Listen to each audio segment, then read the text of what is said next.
അപ്പോൾ ഇതാണ് ഒരു ന്യൂസ് ലെറ്ററിൻ്റെ ഒരു ടെംപ്ലേറ്റ് എന്ന് പറയുന്നത്. ഞാനിപ്പോൾ അടിച്ചു കഴിയുമ്പോൾ ബാക്കിയെല്ലാം മാറി ആ ഒരു ഈ ഒരു ടൈപ്പ് ചെയ്ത് വെച്ചിരിക്കുന്ന ഇത് കണ്ടോ, ന്യൂസ് ലെറ്റർ ഹെഡ്ലൈൻസ് എന്ന് പറഞ്ഞൊരു സംഭവം ഞാനിപ്പം ഇതിൻ്റെ അകത്ത് വെച്ചു. News letter headline, news letter നമുക്ക് വയ്ക്കണ്ട. അപ്പോൾ ഇതിപ്പം ഏത് മാസമാണ്? ജൂൺ. ഡേറ്റ് അല്ലെങ്കിൽ ജൂൺ. ന്യൂസ് ലെറ്റർ എന്ന് പറയുമ്പോൾ ഒരു മൊത്തത്തിലുള്ള ആ ഒരു ഡേറ്റിൽ എന്താണ് ആക്ടിവിറ്റീസ് ആയിരിക്കും. ഒരു കമ്പനി സാധാരണ ന്യൂസ് ലെറ്റർ അങ്ങനെയാണ് ചെയ്യണത്. ആക്ടിവിറ്റീസ്. ഓക്കെ, അപ്പോൾ ആ ആക്ടിവിറ്റീസും പിന്നെ നമ്മൾ എന്ത് ചെയ്യണം, ഒരു അതിനെപ്പറ്റിയുള്ള അല്ലെങ്കിൽ പ്രൊജക്ട്സും, ഇത്രയും കാര്യങ്ങളാണ് നോർമലി ഒരു കമ്പനിയിൽ നമ്മൾ ചെയ്യുന്നത്. അപ്പോൾ ഇതേപോലെയല്ല, ഒരുപാട് ന്യൂസ് പേജസ് കാണും ഇതിൻ്റെ അകത്ത്. ഓക്കെ, അപ്പം ഇതിപ്പോൾ സെലക്ട് ചെയ്ത് വയ്ക്കുമ്പോൾ ഇത് ഡബിൾ ക്ലിക്ക് ചെയ്ത് കഴിഞ്ഞാൽ നമുക്ക് എന്ത് ചെയ്യാം, അതിൻ്റെ അകത്ത് നമുക്ക് എഡിറ്റ് ചെയ്യാം അല്ലേ. അപ്പോൾ ഇതേപോലെ കളർ എഡിറ്റ് ചെയ്യണമെങ്കിൽ ഇവിടെ ക്ലിക്ക് ചെയ്തിട്ട് നമുക്ക് ഇതിൻ്റെ കളർ എഡിറ്റ് ചെയ്യാം. അപ്പോൾ നമുക്ക് ഏതുണ്ട്, നമുക്ക് സ്വാച്ചസ് ഉണ്ട്. സ്വാച്ചസ് ഏതിൻ്റെ അകത്താണ്? വിൻഡോയ്ക്കകത്ത് കളറിൻ്റെ അകത്ത് സ്വാച്ചസ് ഉണ്ട്. സ്വാച്ച് എഡിറ്റ് ചെയ്ത് കഴിഞ്ഞാൽ ഒറ്റ ക്ലിക്കിൽ തന്നെ നമുക്ക് അകത്ത് എഡിറ്റ് ചെയ്യാം. അപ്പോൾ ഈ ഒരു കളർ എന്ന് പറയുന്നത് ഫോണ്ടാണ് ആക്ച്വലി, അല്ലാതെ ഈ കളർ പോകുന്നില്ല എന്ന് പറഞ്ഞിട്ട് കാര്യമില്ല. ഇതെന്ന് പറഞ്ഞാൽ ഒരു ഫോണ്ടാണ്. അപ്പോൾ ആ ഫോണ്ട് നമുക്ക് ഇവിടെ ചേഞ്ച് ചെയ്യാം. ഞാൻ സ്വല്പം കൂടെ ഒന്ന് വലുതാക്കിയിട്ട് ഇവിടെ നമുക്ക് ഫോണ്ട് ചേഞ്ച് ചെയ്ത് കൊടുക്കാം. ഉണ്ടോ? അപ്പം ഒന്നും കൂടെ നമുക്ക് സെലക്ട് ചെയ്യാം. സെലക്ട് ചെയ്തിട്ട് ഓക്കെ, തൽക്കാലം വേറെ ഏതെങ്കിലും ഒരെണ്ണം ഒന്ന് കൊടുത്ത് നോക്കാം. കണ്ടോ? അതായത് ആ ഫോണ്ടിൽ അത് അപ്ലൈ ആയിരിക്കുന്നതാണ്, അല്ലാതെ നിങ്ങളിപ്പോൾ എത്ര നോക്കിയാലും അങ്ങനെ ഒരു സാധനം അതിൽ നിന്ന് പോകാൻ പോകുന്നില്ല. ജൂൺ ആക്ടിവിറ്റീസ്, പ്രൊജക്ട്സ്, ഇങ്ങനെ. ഓക്കെ, ഇത്രയും സംഭവങ്ങളാണ് ഇപ്പോൾ ഞാനിപ്പോൾ എഡിറ്റ് ചെയ്ത് വെച്ചിരിക്കുന്നത്. ഡബിൾ ക്ലിക്ക് ചെയ്ത് ഞാൻ ഈ ജൂൺ എന്നുള്ളതിനെ മിഡിൽ കൊണ്ടുവച്ച്. ഓക്കെ, അതേപോലെ ഇത് വേണ്ട, ജൂൺ ഈ ഒരു ആക്ടിവിറ്റി അടിച്ചു കഴിഞ്ഞാൽ വീണ്ടും എന്താ അത് കട്ടാവും. ഓക്കെ, ഇനി നമുക്ക് എന്താണ് വേണ്ടതെന്ന് വെച്ച് കഴിഞ്ഞാൽ നമുക്ക് ഒരു ഹെഡ്ലൈൻ കണ്ട, ഇതിനകത്ത് സബ് ഹെഡ്ലൈൻ എന്ന് പറഞ്ഞൊരു സംഭവം കിടപ്പുണ്ട്. അതിനെ നമുക്ക് ചേഞ്ച് ചെയ്യണം. അപ്പോൾ അതിന് ഞാൻ ക്ലിക്ക് ചെയ്തിട്ട് സബ് ഹെഡ്ലൈൻ എന്ന് എടുക്കുമ്പോൾ തന്നെ ഇതിൻ്റെ അകത്ത് സബ് ഹെഡ്ലൈൻ എന്ന് പറഞ്ഞ ഓപ്ഷൻ വരും. കണ്ടോ? സബ് ഹെഡ്ലൈൻ എന്ന് പറഞ്ഞായിരിക്കും അത് വരുന്നത്. ജസ്റ്റ് ക്ലിക്ക് ചെയ്ത് കൊടുത്തു കഴിഞ്ഞാൽ അതുകൊണ്ട് എഡിറ്റ് ആവും. ഞാൻ സെലക്ട് ചെയ്തിട്ട് പ്രൊജക്ട്സ് എന്ന് കൊടുത്തത്, ഇവിടെ പ്രൊജക്ട്സ്.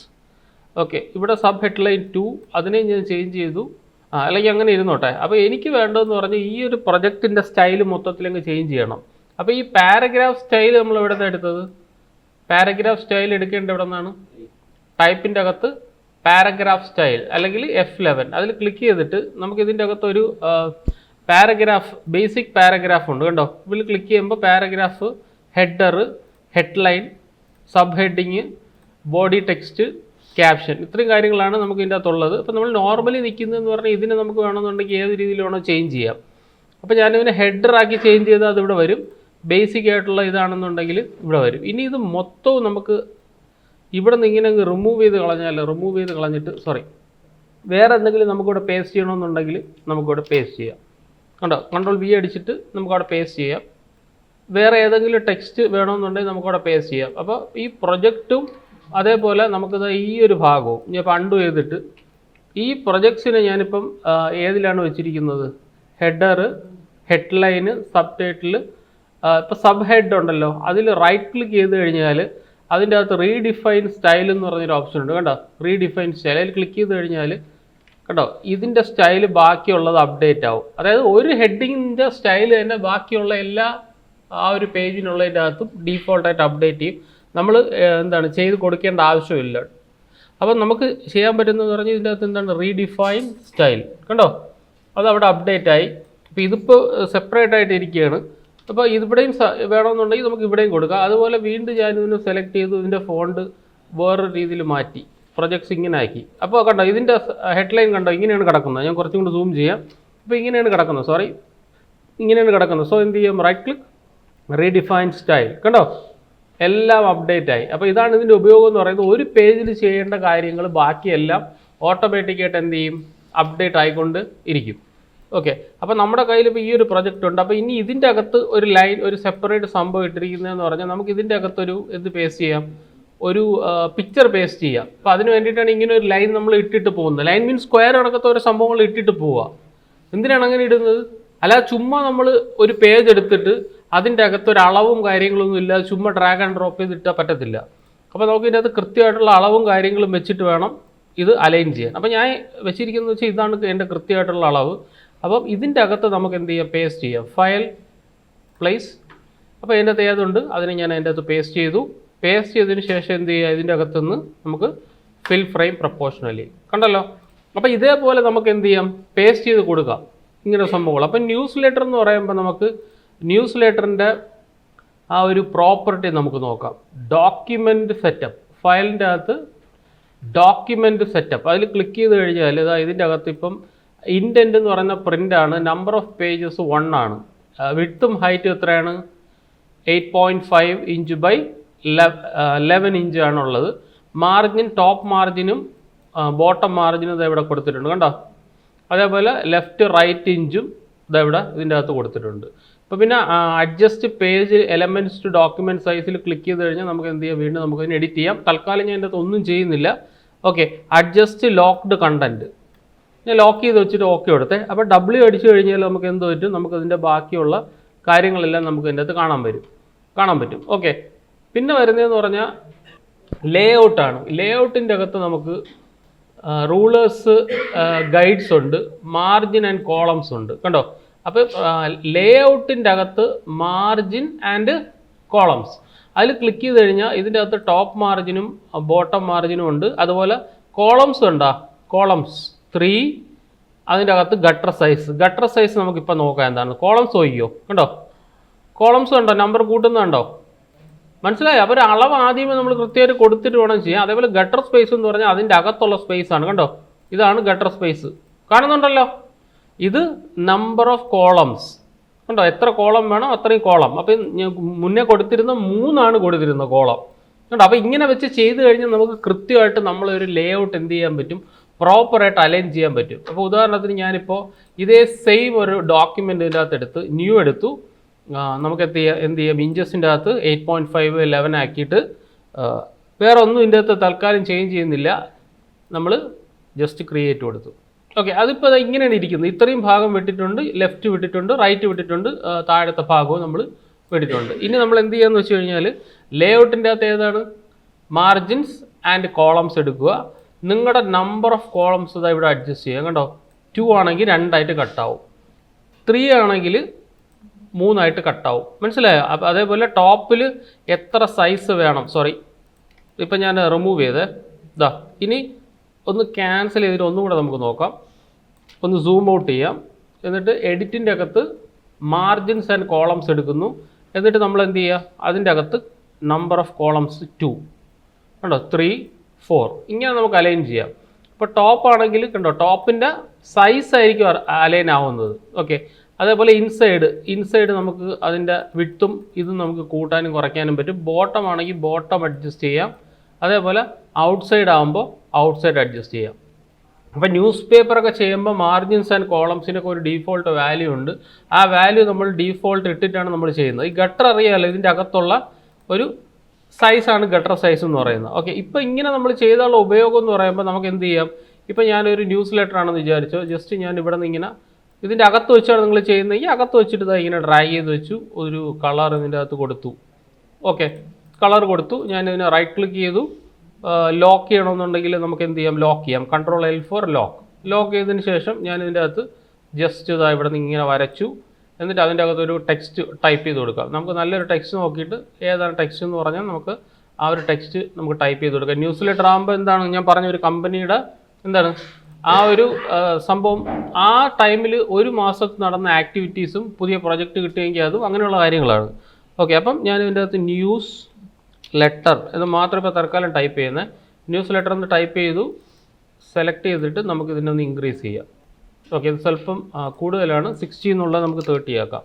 ഓക്കെ, മൂവ് ചെയ്തിട്ട് നിങ്ങൾ കണ്ടോ, ഇത് കണ്ടോ, ഇതിൻ്റെ അകത്ത് നിർത്തണമെങ്കിൽ കണ്ടോ കൃത്യം ഇതിൻ്റെ അകത്ത് നിർത്താം. കുറച്ച് ഡ്രാഗ് ചെയ്യണമെന്നുണ്ടെങ്കിൽ എന്ത് ചെയ്യുക, മൂവ് ചെയ്യണമെന്നുണ്ടെങ്കിൽ ഷിഫ്റ്റ് ഹോൾഡ് ചെയ്തിട്ട് ആ ഒരു പ്രപ്പോർഷൻ അനുസരിച്ച് നീക്കി വയ്ക്കാം. സ്വല്പം കൂടെ മൂവ് ചെയ്യുക, ആ ഒരു പ്രപ്പോർഷൻ അനുസരിച്ച് ഷിഫ്റ്റ് ഹോൾഡ് ചെയ്ത് മൂവ് ചെയ്ത് വയ്ക്കാം. അപ്പോൾ നമുക്ക് ട്രാൻസ്ഫോം ടൂളും കൂടെ ഉപയോഗിച്ചോണം, അല്ലെങ്കിൽ നമുക്കത് കൃത്യമായിട്ട് വരത്തില്ല. ഫ്രീ ട്രാൻസ്ഫോം മസ്റ്റായിട്ട് ഉപയോഗിക്കണം.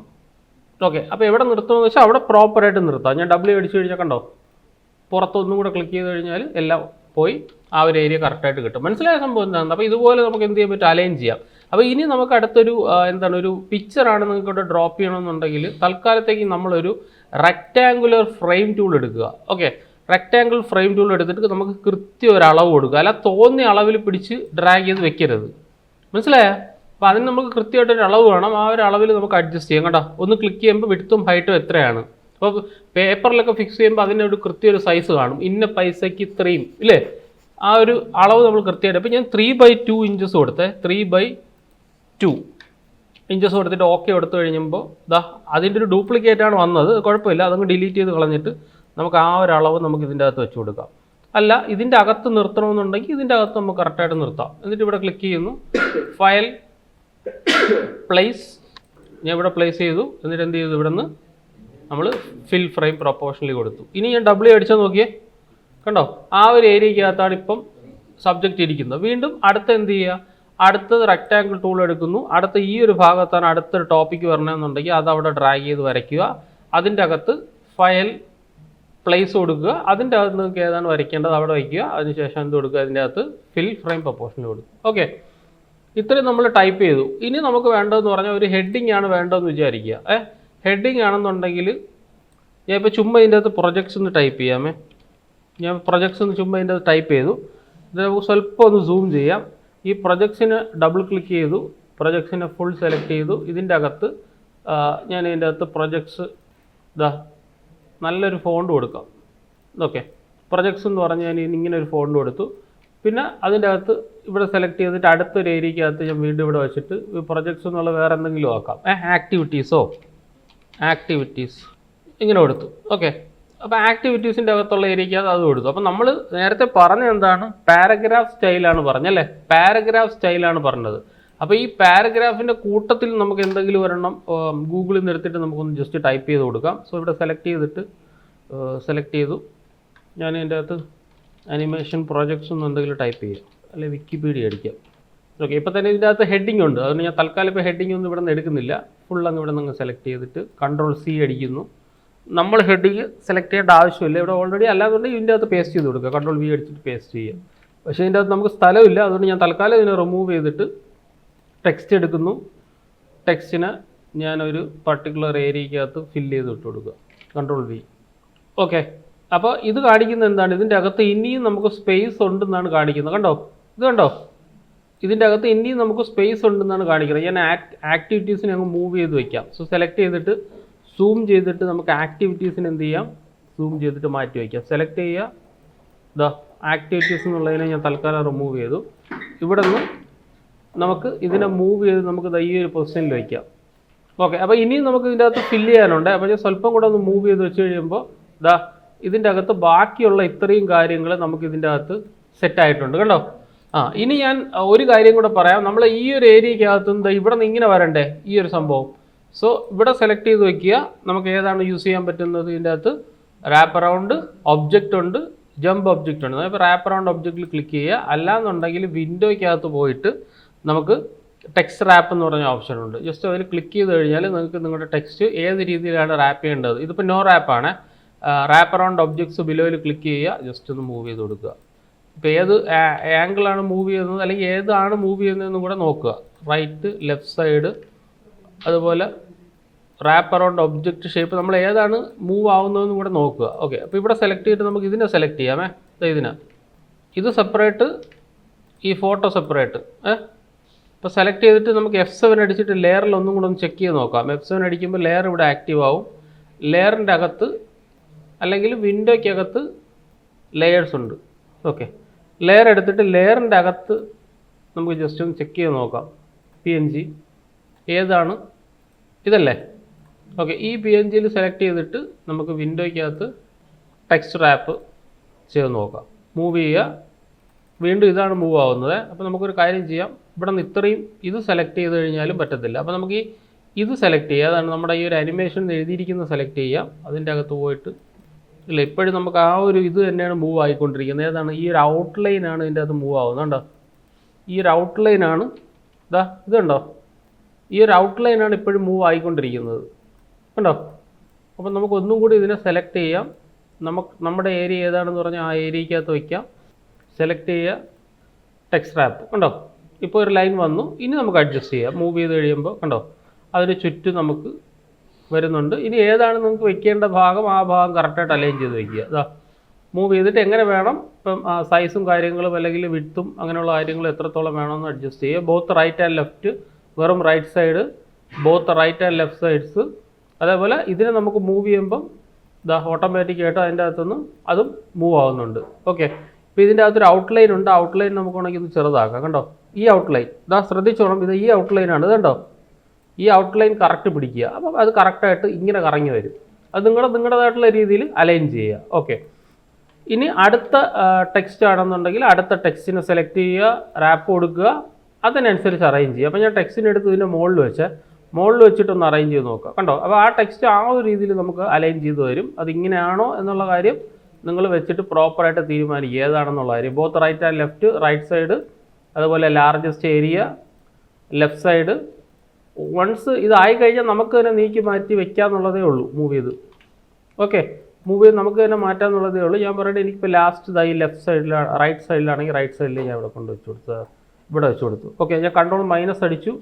ഇനി W അടിച്ച് കഴിയുമ്പോൾ ഇതിൻ്റെ അകത്ത് കണ്ടോ ആ ഒരു അറേഞ്ച്മെൻറ്റും കാര്യങ്ങളും എല്ലാം സെറ്റായിട്ടുണ്ട്. കണ്ടല്ലോ. ഓക്കെ, ഇനി നമുക്ക് ഹെഡിങ്ങിലാണ് പ്രശ്നമെന്നുണ്ടെങ്കിൽ ഞാനിപ്പോൾ തൽക്കാലം ഇവിടെ ഡബിൾ ക്ലിക്ക് ചെയ്തിട്ട് ഒന്ന് വലുതാക്കിയിട്ട് ഇതിൻ്റെ ടോപ്പിൽ ഇപ്പോൾ ഈ അനിമേഷൻ എന്നുള്ളതാണ് ഹെഡിങ് എന്ന് വിചാരിക്കുക. അപ്പോൾ നമ്മൾ പാരഗ്രാഫിൽ ജസ്റ്റ് ഞാൻ ഈ പാരഗ്രാഫ് ഒരു വട്ടം ജസ്റ്റ് സെലക്ട് ചെയ്യാം. ഓക്കെ, അപ്പോൾ അതിൻ്റെ അകത്ത് പാരഗ്രാഫ് സ്റ്റൈൽസ് ഉണ്ടല്ലോ. പാരഗ്രാഫ് സ്റ്റൈൽസിൻ്റെ അകത്ത് ഏതാണ് വ്യൂ സ്റ്റൈൽ പാക്കിൽ ജസ്റ്റ് ക്ലിക്ക് ചെയ്യുക. അപ്പോൾ ഇതിൻ്റെ അകത്ത് സ്റ്റൈൽ പാക്സ് വരും. ഓക്കെ, പറഞ്ഞു. ഓക്കെ, അപ്പോൾ ഫുൾ സെലക്ട് ചെയ്ത് നിങ്ങളല്ലാതെ അറേഞ്ച് ചെയ്താൽ മതി. തൽക്കാലത്തേക്ക് നോർമലായിട്ട് അങ്ങ് അറേഞ്ച് ചെയ്താൽ മതി. ഫുൾ സെലക്ട് ചെയ്യുക. ഇതിൻ്റെ അകത്ത് ഞാൻ ഇങ്ങനെ ക്ലിക്ക് ചെയ്ത് കൊടുത്തേ. ഇത് നമ്മുടെ ഒരു എളുപ്പത്തിന് വേണ്ടിയിട്ട് ഇങ്ങനെ തരുന്നതേ ഉള്ളൂ. കണ്ടോ, ജനറൽ ഓവർവ്യൂ ഉണ്ടോ, ഇങ്ങനെയായി. കാരണം ഹെഡിങ് ആയതുകൊണ്ടാണ് അതായത്. നമ്മുടെ കയ്യിൽ വേറെ ഹെഡിങ് ഉണ്ടായിരുന്നെങ്കിൽ ആ ഹെഡിങ് നമുക്ക് വേറെ രീതിയിൽ നമുക്ക് അലൈൻ ചെയ്യാമായിരുന്നു. അതുപോലെ തന്നെ ഇതിൻ്റെ അകത്ത് സബ് ഹെഡിങ് ഉണ്ട്. കണ്ടോ, സബ് ഹെഡിങ്. അപ്പോൾ ഇതിൻ്റെ അകത്ത് സബ് ഹെഡിങ് ആണെങ്കിൽ ഇത് സബ് ഹെഡിങ് ആയിട്ട് വരും. പാരഗ്രാഫ് ആണെങ്കിൽ പാരഗ്രാഫ് ആവും, നമ്പേർഡ് ലിസ്റ്റ് ആണെങ്കിൽ നമ്പേർഡ് ലിസ്റ്റ് ആവും. എല്ലാം നമുക്ക് ആ രീതിയിൽ അഡ്ജസ്റ്റ് ചെയ്ത് കൊടുക്കാം.